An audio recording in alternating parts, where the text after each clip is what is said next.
बहिया गईले राजा सवनवा में बहिया गईले राजा सवनवा में बहिया गईले राजा सवनवा में।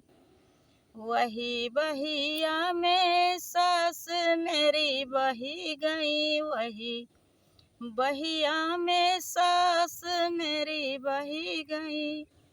जियरा बच गईले राजा झगड़ा वही से, जियरा बच गईले राजा झगड़ा से, जियरा बच गईले राजा झगड़वा से। बहिया आई गईली राजा सवनवा में, बहिया गईली राजा सवनवा में। वही बहिया में जेठानी मोरी बही गई, वही बहिया में जेठानी मोरी बही गई। जियरा बच गईले राजा अलग वही से, जियरा बच गईले राजा अलग वही से।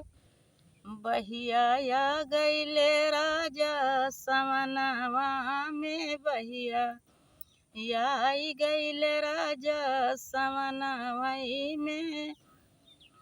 वही बहिया में ननंद मोरी बही गई, वही बहिया में ननंद मोरी बही गई। वही बहिया में ननंद मोरी बही गई।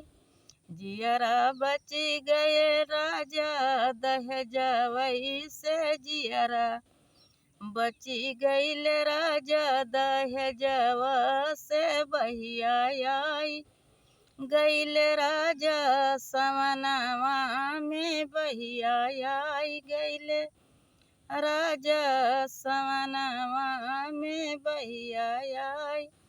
वही बहिया में देवरी मोरे बही गे, वही बहिया में देवरे मोरे बही गए। वही बहिया में देवरे मोरे बही गे।